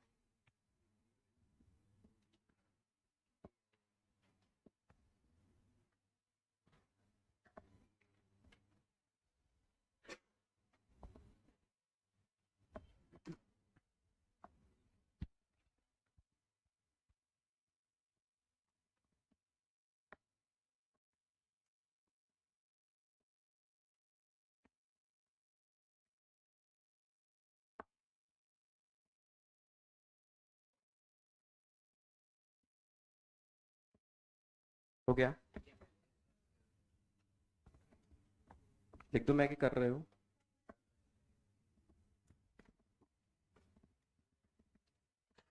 सेकंड लेक्चर क्या है? कंटिन्यू करेंगे। हम्म। हम्म। आंसर आ गए क्या इसके लिए जीरो? इसके लिए जीरो। इस वाले के लिए डिस्टेंस ए, इस वाले के लिए डिस्टेंस ये वाला लेना पड़ेगा ना? कोई डाउट? मैं नोटबुक दे जल्दी। ये ऐसा केस है ना, ये स्क्वायर प्लेट, मासेस यहाँ पर है एम एम एम एम और एक्सिस ये वाली, ये एक्सिस ये एक्सिस कोई भी ले ले। तो इस मास के लिए डिस्टेंस, इस मास के लिए भी डिस्टेंस, इसके लिए जीरो, इस वाले के लिए ये एक्सिस है, इस वाले के लिए, इस वाले के लिए, इस वाले के लिए एक्सिस से ए, इस मास के लिए एक्सिस से ए। क्लियर हुआ कि नहीं हुआ? हुआ कि नहीं? ये एक्सिस इसके लिए, इसके लिए, इस वाले के लिए ये डिस्टेंस देखोगे, एक्सिस ये है, एक्सिस से डिस्टेंस ए, ये मास एक्सिस से कितना ऊपर ए, इसके लिए आंसर एम ए स्क्वायर, इसके लिए M A square, final answer 2 ma²। चलो ठीक। ये समझ में आया कि वापस एक्सप्लेन करूं? पक्का आया है? इसको समझते हैं, लाओ। ये वापस स्क्वायर, एक्सिस कहां से पास हो रही है? यहां से कि यहां से? यहां से। ये है ना एक्सिस, इस वाले के लिए, इसके लिए ये डिस्टेंस देखोगे ए, इस वाले के लिए, इस वाले के लिए स्क्वायर है तो ये होगा यार, ये ए दूर, ये भी तो ए दूर, ये कितना दूर? नहीं आया रे समझ में? पक्का आया? आया एक साथ? उसमें एक्सिस यहां से पास हो रही है, क्या हर एक पार्टिकल सेम डिस्टेंस पर है? कितने डिस्टेंस पर? √2a का आधा, a/√2। अरे डायगोनल √2a होता है ना, उसका भी आधा। आया समझ में? इसको ऐसे बना लेना, सुनो, किसी को अगर ऐसे देखने में प्रॉब्लम हो रहा हो तो ऐसा बना दो, एम एम एम एम, और जो तेरी एक्सिस है ऊपर से आ रही है ना ऐसे, ये रही एक्सिस, क्रॉस। ये क्रॉस जो बनाया मैंने वो क्या है? इसका टॉप व्यू देख रहे हैं ऊपर से, क्या ऐसा दिखेगा? चलो अब इस वाले पार्टिकल के लिए जीरो, इसके लिए डिस्टेंस ए, इसके लिए डिस्टेंस, और इस वाले के लिए √2a A A. Final answer ma² plus ma² plus m √2a का स्क्वायर 4ma² हो गया? हुआ कि नहीं? इसका भी टॉप व्यू बना लो।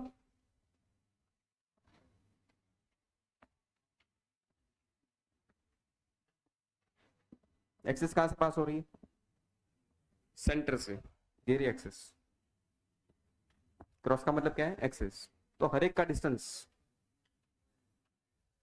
a/√2, ये भी कितना, ये भी कितना, ये भी कितना, तो एक पार्टिकल के लिए m a/√2 का स्क्वायर, ऐसे कितने लोग? 4, ये टोटल है 2ma² आंसर। हुआ कि नहीं? पक्का? कंफर्म? मान लूं?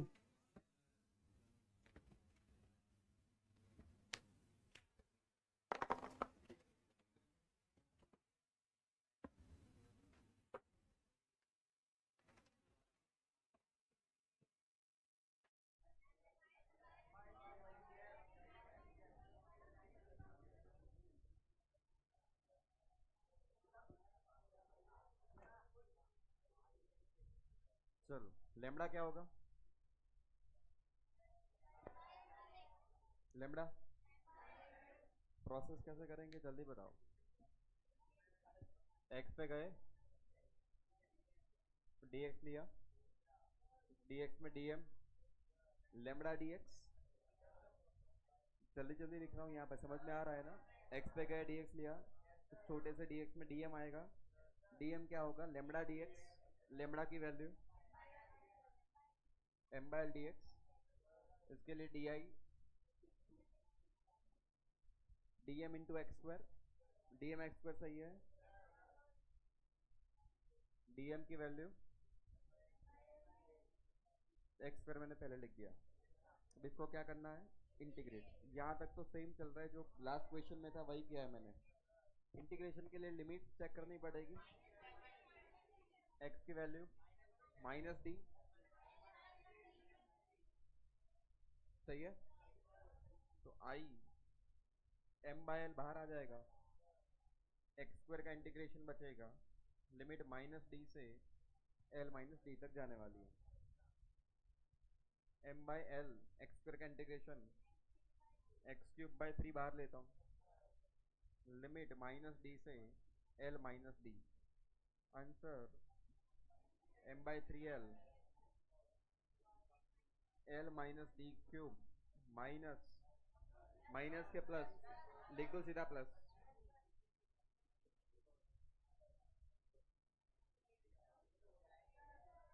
इसे याद रखो। ये आ गया अपने लिए एक जनरल इक्वेशन। किसी भी डिस्टेंस पे जाओ ये इक्वेशन वर्क करेगा, करेगा ना।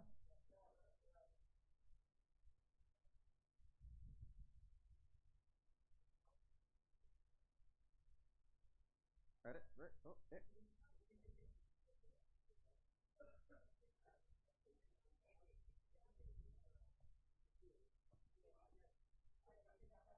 ये जनरल इक्वेशन हो गया। अब इसका स्पेशल केस लेते हैं। स्पेशल केस पहला,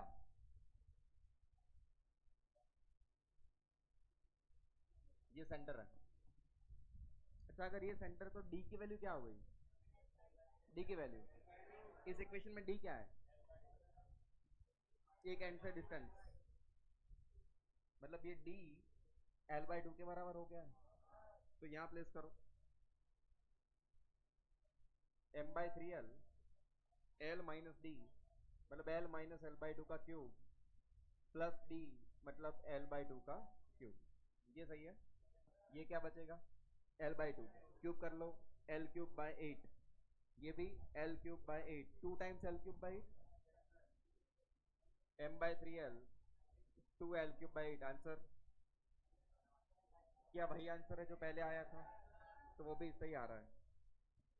नहीं आया समझ में। स्पेशल केस 2, जो मैंने एक और एग्जांपल आपको दिया करने के लिए, ये एक्सेस।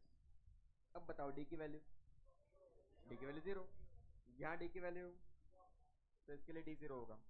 तो आई क्या लिखोगे, M by 3 L minus D cube plus D cube, यही तो इक्वेशन लगाया मैंने। Answer M L square by 3। क्या नॉर्मल मेथड से यही आंसर आया था, बट अब तो हम ये लगाएंगे। कोई भी पॉइंट कहीं से भी पूछ ले, ये इक्वेशन हमेशा वर्क करेगा। ये दोनों आंसर उससे मैच कर रहे हैं। आप लोगों ने शायद जनरल मेथड से कैलकुलेट किया होगा, आंसर यही आया था।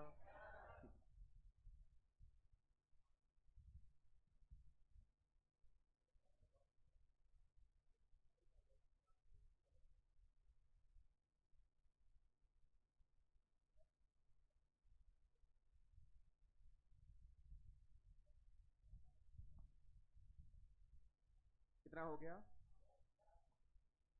घटा दो ना इतना।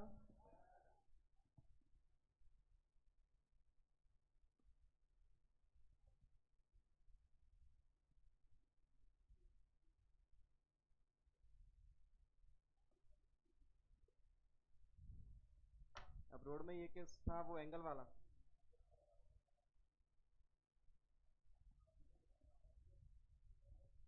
ये था ना।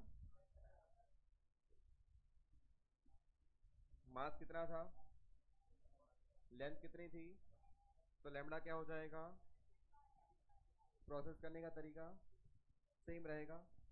यहां से मैं एक्स जा रहा हूं, और एक छोटू छोटू लेंथ डी एक्स, ये छोटी लेंथ में छोटा मास डी एम कैसे आएगा, लेमडा डी एच। लेमडा क्या होगा? यहाँ तक कोई डाउट? यहाँ तक कोई डाउट है क्या? ये एक छोटा सा मास है, ये अगर रोटेट होगा, सही एंगल दिया था ना थीटा, ये रोटेट होगा तो वो तो ऐसे होगा, उसकी रेडियस तो ये वाली होने वाली है। समझ में आया? तो ये आर की वैल्यू क्या होगी? X sine theta. तो इस छोटू के लिए जब मैं डी आई लिखूंगा तो मुझे लिखना होगा D M into R square, right? R की वैल्यू एक्स नहीं है, अब आर की वैल्यू क्या है? ये एक्स है तो आर क्या हो जाएगा? आर क्या हो गया? X sine theta. इसमें डाउट? मुझे तो एक्सिस से परपेंडिकुलर डिस्टेंस लेना होता है, बाकी रोड सब भूल जा, ये एक एलिमेंट है डीएम मास का, तो ऐसे घूमेगा, ऐसे, उसकी रेडियस अलग है और एक्स अलग है, तो आर की वैल्यू एक्स के फॉर्म में क्या हो जाएगी? X sine theta. ये क्लियर हुआ? पक्का? चलो फिर, DM M by L DX M by L DX R square X square sine square theta. ये आ गया डी आई। इसको क्या कर लो, इंटीग्रेशन में से कितनी चीजें बाहर आ जाएगी? क्या एम बाहर आ जाएगा, एल भी बाहर आ जाएगा? क्या साइन स्क्वायर थीटा को बाहर लिया जा सकता है? हाँ, थीटा तो फिक्स है ना, थीटा कहाँ चेंज हो रहा है? उसको तो आपने वेल्डिंग करके जोड़ दिया है, कनेक्टेड है वो, थीटा चेंज नहीं हो रहा। तो साइन स्क्वायर थीटा भी बाहर आ गया, बचा क्या? और लिमिट एक्स की वैल्यू यहाँ जीरो और फाइनली एक्स की वैल्यू लेंथ के बराबर, तो लिमिट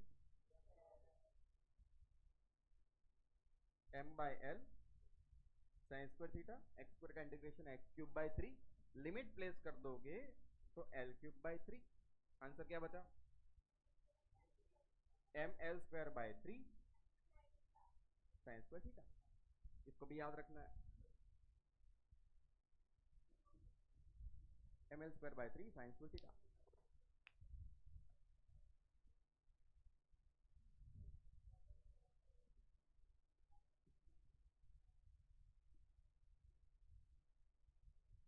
स्पेशल केस,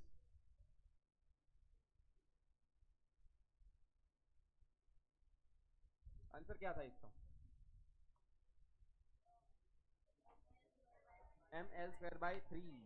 यहाँ थीटा की वैल्यू क्या है देख, थीटा क्या है? तो अगर ये वाला इक्वेशन में यूज करूं तो M L square by three sine square theta मतलब साइन 90, साइन 91 होता है। आंसर आया कि नहीं आया? यही तो आंसर आ रहा था, ये इक्वेशन सही है, यही था ना आंसर, यहां से भी आ रहा है वो सेम आंसर। तो क्या रोड पे अब किसी भी पॉइंट के लिए मोमेंट ऑफ इनर्शिया आप निकाल सकते हो? ये रोड मास एम लेंथ एल, कहीं से भी एक्सिस पास कर दो, किसी भी डी डिस्टेंस पे निकाल लोगे, ये एंगल पे चला जाए, कोई भी एंगल आ जाए, क्या कर लोगे? कैलकुलेट, आई की वैल्यू हम कर सकते हैं कैलकुलेट, ठीक है।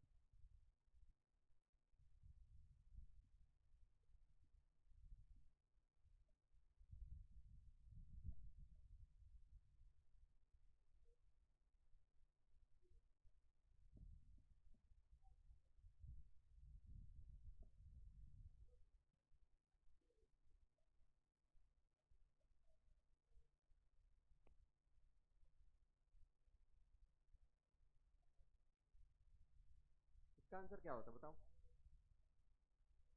दोनों तरफ L by two L by two, mass M, length total length L, angle theta, angle theta.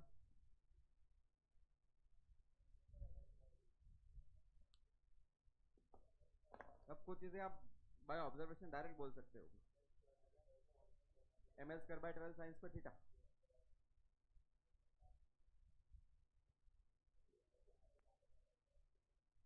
Limit तो चेंज करोगे और क्या करोगे यार, लिमिट चेंज करके चेक कर लो जल्दी जल्दी क्या आंसर आ रहा है, बोलो जल्दी आंसर बोलो। मैं तो डायरेक्ट अब आंसर पूछ रहा हूँ। रोड के लिए आपने पीएचडी कंप्लीट कर लिया, अब इसका आंसर डायरेक्ट बोलो by observation.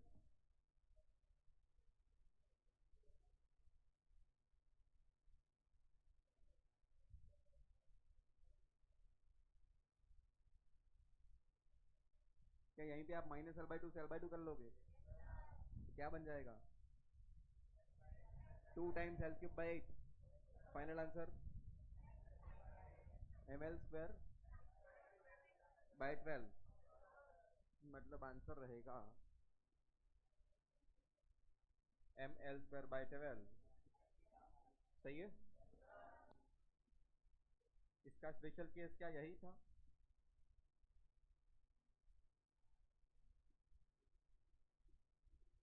Angle theta 90। Angle कितना है? यहाँ 90 प्लेस करो।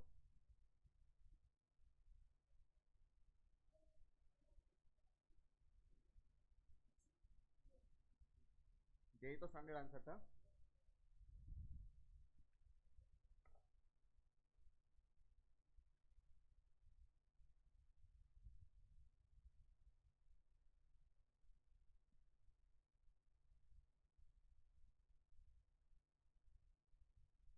इस चैप्टर में बेटा साथ साथ रहोगे तो बहुत मजा आएगा। जरा सा भी इधर उधर भटके तो गए।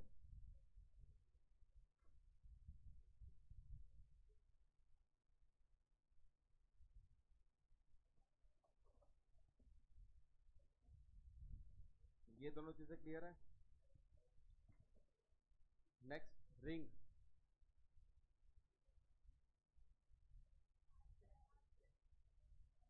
क्या आंसर आ रहा है? mR² आया क्या?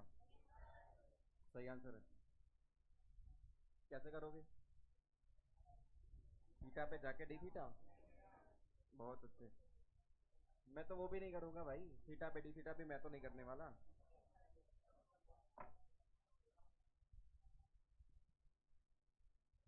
ये रिंग है ना?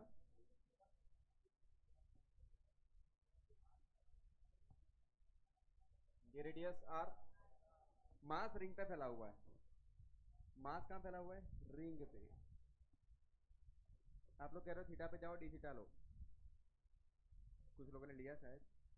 मैं ऐसा कुछ नहीं कर रहा।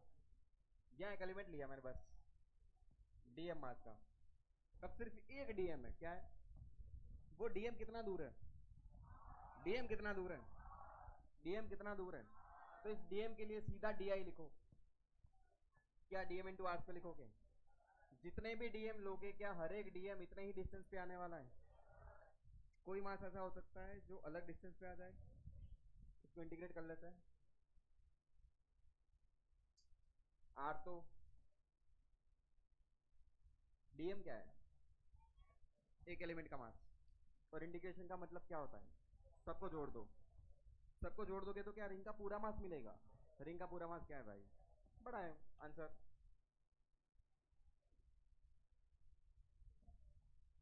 सिंपल है, क्योंकि सारे मास सेम डिस्टेंस पे है भाई। जितने भी छोटे छोटे एलिमेंट आप मान रहे हो सब लोग इक्वल डिस्टेंस पे थे।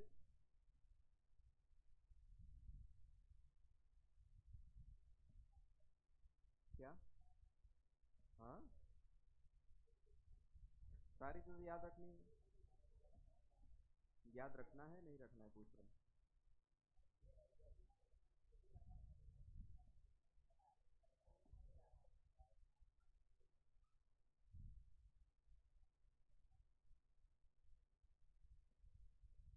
किसी ने ट्राई किया था थीटा पे डी थीटा? सेम आंसर आया था क्या?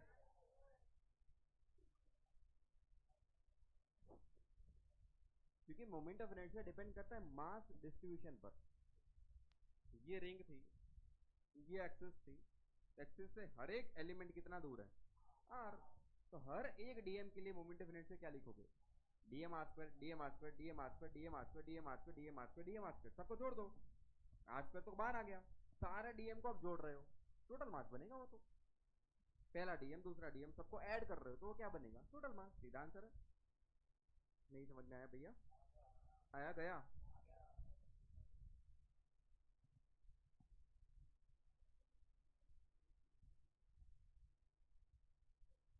Hollow cylinder.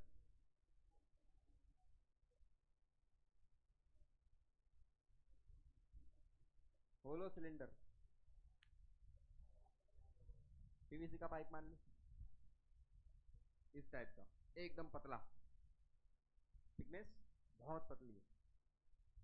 ये axis of rotation, answer M R square by similar mass distribution तो रिंग के सिमिलर है, मोमेंट ऑफ इनर्शिया डिपेंड करता है मास डिस्ट्रीब्यूशन पर। ऐसा समझ, ये जो सिलेंडर था उसको चिपका दे ऐसे, क्या बन जाएगा? रिंग। रिंग को ऐसे फैला दे, सिलेंडर, चिपका दे, रिंग। तो एक ही तो बात है। मास कितने दूर है? मास एक्सिस से कितना दूर है? आर दूर। अकॉर्डिंग टू मास डिस्ट्रीब्यूशन दोनों चीजें सिमिलर है, तो मोमेंट ऑफ इनर्शिया चेंज नहीं होगा।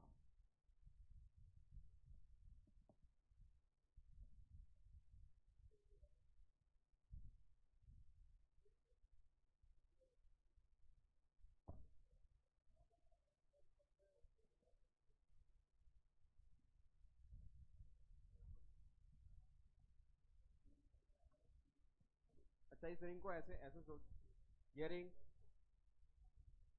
ये एक्सिस ऑफ रोटेशन, यही हुआ ना? इस रिंग पे टोटल मास कितना था? रिंग की रेडियस कितनी थी?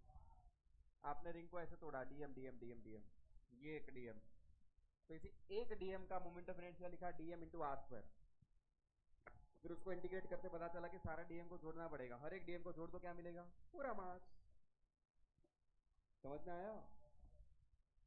तो इसके बाद मैंने क्या दिया था? अच्छा, एक आधे रिंग भी थी,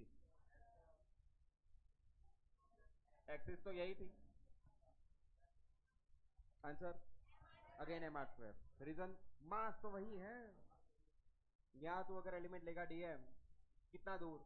आर दूर, कितना मास? डीएम। इसका छोटा डी आई क्या लिखोगे? छोटा डी आई क्या लिखोगे? DM into R square. उसको इंटीग्रेट करोगे, क्या आर स्क्वायर तो बाहर आ जाएगा, डीएम का integration again total mass, total mass तो एम ही तो था, तो आई अगेन, क्योंकि यहां पर भी जो पूरा मास है एम, वो कितने दूर फैला हुआ है? आर दूर, कुछ फर्क नहीं पड़ेगा, एम आर स्क्वायर। अगर आर्क है, ये एक्सिस ऑफ रोटेशन, आर्क का टोटल मास एम और इसकी रेडियस आर, बोलो आई। अब तो समझ चुके हो एम आर स्क्वायर ही आएगा। Reason again capital M mass R distance पे ही फैला हुआ है, तो अकॉर्डिंग टू मास डिस्ट्रीब्यूशन ये सारी चीजें सिमिलर है, जितनी भी अभी आपको बोर्ड पे दिख रही है सारी चीजें सिमिलर है, सब में कैपिटल एम मास आर दूरी पे फैला हुआ है, तो मोमेंट ऑफ इनर्शिया सेम रहेगी।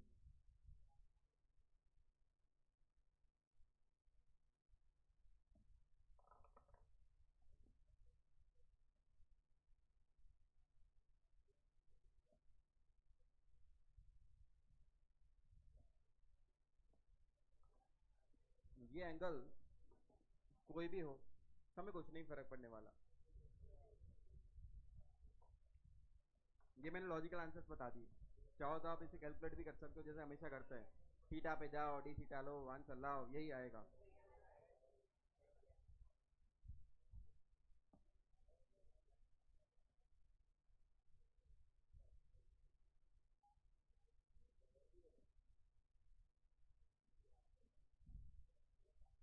और क्या दिया था?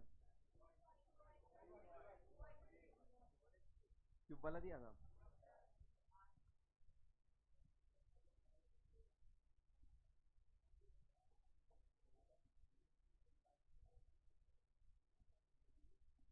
M M M M M M M M, axis कहां पर है? एक्सिस, एक ये वाली एक्सिस है, ये भी सेंटर है। चलो हर एक मास कितना दूर? ये तो पॉइंट मास आ गए वापस, ये वापस क्या आ गया? ये तो मैंने चेक करने के लिए दिया था कि क्या करते हो आप लोग। हर एक मास कितना दूर? एक्सिस से कितना दूर? ए बाय रूट टू। ये पे कितना दूर? ये पे कितना दूर? ये पे कितना दूर? ये पे कितना दूर? ये भी, ये भी, ये भी, total I 8 times M A by root two का स्क्वायर हुआ था, हो गया था। सेकंड केस, एक्सिस कौन सी वाली, ये वाली। क्लासरूम में आ जा, क्लासरूम ये एक्सिस है, वो नीचे वाले कॉर्नर से वहां से ये डायगोनल, तो इसके लिए 0, वहां जो मास है उसके लिए भी कंफर्म।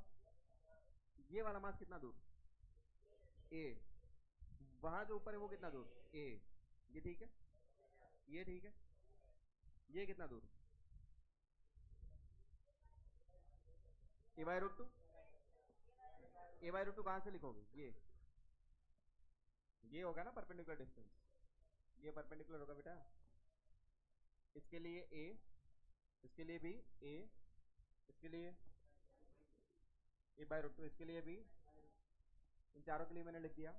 मतलब क्लासरूम में देखो कहाँ कहाँ पर आपने लिख दिया डिस्टेंस, इसका 0, उसका 0, a दूर, एक्सिस से a दूर, ये एक्सिस से कितना दूर, a/√2, वो वाला भी कितना दूर, a/√2। अब कितने लोग बच गए, एक ये बच गया और एक, एक्सिस से मुझे क्या चाहिए, परपेंडिकुलर डिस्टेंस, वो मैं कैसे निकालूं, सुन ले, ये कितना होगा, ये यहाँ से यहाँ सेंटर तक a/√2, तो क्या ये डिस्टेंस आप निकाल सकते हो, कर लोगे। ऐसे कितने लोग, 2, एक ये वाला एक वो वाला, ये डिस्टेंस चाहिए तुम्हें, उसके लिए क्या करोगे, ये a/√2, उसकी हेल्प से पाइथागोरस लगाओ, आंसर लाओ, हो जाएगा। क्या आ रहा है आंसर, आंसर क्या आ रहा था, सेम आ रहा था, 6ma² आ रहा है, बोलो जल्दी, 6ma² आ रहा है। डिस्टेंस सही लिए थे ना, डिस्टेंसेस सही लिए थे, परपेंडिकुलर डिस्टेंसेस लेने होते हैं, एक्सिस से परपेंडिकुलर डिस्टेंसेस लेने होते हैं।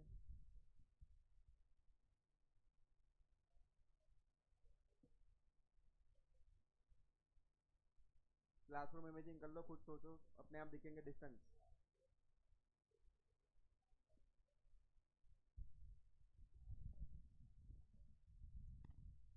इन दोनों के लिए आपको कौन सा डिस्टेंस लेना पड़ेगा, ये जो एक्सिस है, यहाँ जो सेंटर आएगा, सेंटर से उसको ज्वाइन करता हुआ डिस्टेंस, वो कैसे निकालोगे, ये a/√2, ये a, पाइथागोरस लगाओ, ये मिल जाएगा, सही है। ऐसे कितने पार्टिकल्स, 2, इंटू 2 कर लो,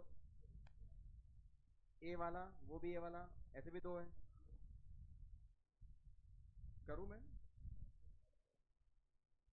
यस सर, फाइनलाइज, ये एक, ये 2, 2 बार ma², a/√2 वाले भी 2 लोग हैं, ये कितना आया, ये डिस्टेंस a² / 2 + a² का रूट, √3a/2, √2, a² रहेगा, मैं इसके रूट हटा देता हूं, अब सही है।